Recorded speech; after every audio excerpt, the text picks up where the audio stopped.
पड़ोसी देश बांग्लादेश के राजनीतिक संकट के चलते अब वहां नई अंतरिम सरकार का गठन होने जा रहा है।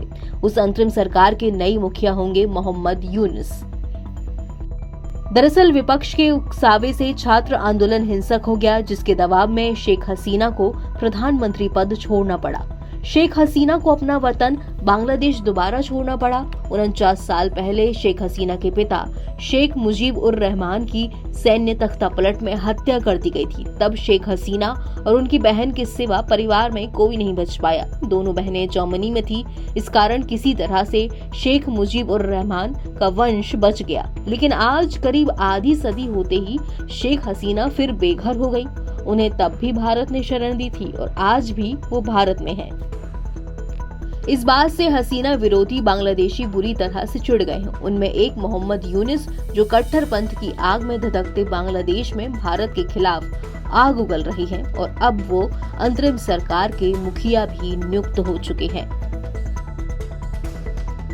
तो आपको बताते हैं कि कौन है ये मोहम्मद यूनुस। मोहम्मद यूनुस बांग्लादेश ग्रामीण बैंक के संस्थापक हैं। उन्हें अर्थशास्त्र में नोबेल पीस प्राइज मिला है। यूनुस का शेख हसीना से 36 का आंकड़ा रहा है। शेख हसीना उन्हें सूदखोर मानती है। वहीं मोहम्मद यूनुस शेख हसीना को बांग्लादेश में लोकतंत्र का कातिल बताते हैं। लेकिन हैरत की बात है कि मोहम्मद यूनुस बांग्लादेश में लोकतंत्र की हत्या के लिए भारत को भी सहायक बताते हैं। वो कहते हैं कि शेख हसीना भारत की सह पाकर चुनावों के बजाय तानाशाही के जरिए बांग्लादेश की सत्ता पर काबिज रही हैं।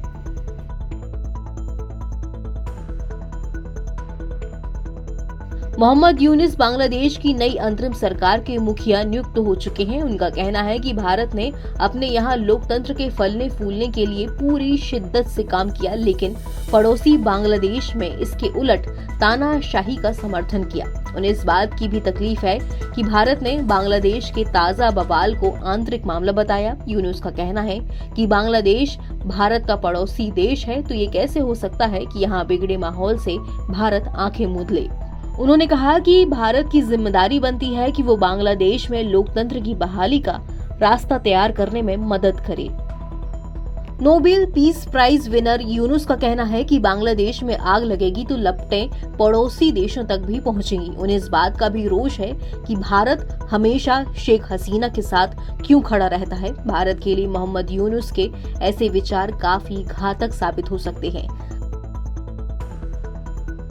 अब तो बांग्लादेश में अंतरिम सरकार के मुखिया मोहम्मद यूनुस बन चुके हैं। ऐसे में उनका भारत विरोधी नजरिया चिंताजनक है। मालदीव में मोहम्मद मुइज्जू भी राष्ट्रपति चुनाव से पहले ही भारत के खिलाफ जहर उगलने लगे थे और राष्ट्रपति बनने के बाद भी भारत का विरोध जारी रखा। इस कारण मालदीव के साथ भारत के रिश्तों में बहुत खटास आ गई। अब मोहम्मद यूनुस की वजह से बांग्लादेश भी भारत विरोधी रास्ते पर आगे बढ़ सकता है। NBT ऑनलाइन की रिपोर्ट।